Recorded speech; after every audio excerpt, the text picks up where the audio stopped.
കർത്താവിൻ്റെ ധന്യവും പരിശുദ്ധവുമായ നാമം അനുഗ്രഹീതമായ പ്രഭാതത്തിൽ വാഴ്ത്തപ്പെടുമാറാകട്ടെ.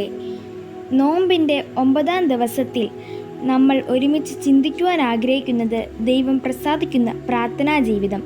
അതിന് ആധാരമായി എടുത്തിരിക്കുന്ന വേദഭാഗം 1 തിമോത്തിയോസ് 2:1-15 വരെയുള്ള വാക്യങ്ങൾ. ഒരു ക്രിസ്ത്യാനിയുടെ ജീവിതത്തിൽ ഏറ്റവും പ്രധാനപ്പെട്ട ഘടകമാണ് പ്രാർത്ഥന.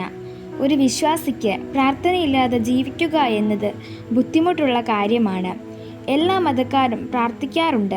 പല സമയങ്ങളിലും ചിട്ടയായ രീതിയിലും പ്രാർത്ഥനകൾ നടത്താറുണ്ട്. പ്രാർത്ഥന ദൈവത്തോടുള്ള ബന്ധമാണ്.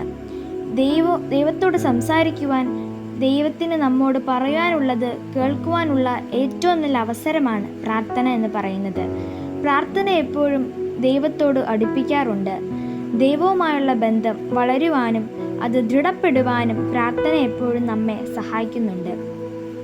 ജീവിതത്തിലെ ഇരുൾ മൂടപ്പെട്ട അനുഭവങ്ങളിൽ നമ്മൾ ആയിരിക്കുന്നതെങ്കിൽ പ്രാർത്ഥന നമ്മെ വെളിച്ചത്തിലേക്ക് കൊണ്ടുവരുവാൻ കഴിയും.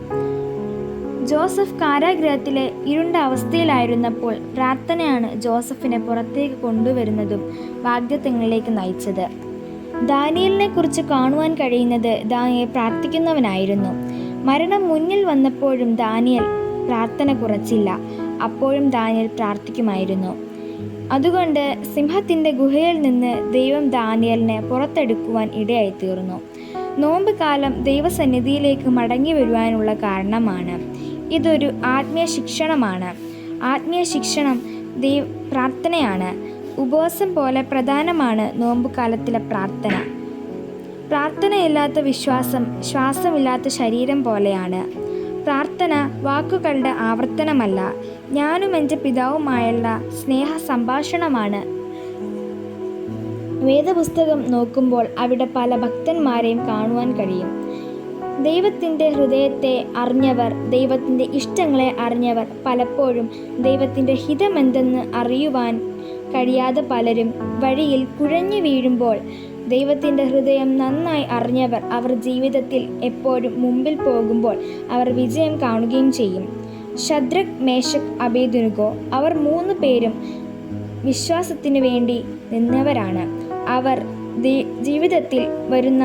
അവരുടെ ജീവിതത്തിൽ മരണകരമായ വെല്ലുവിളി വന്നു.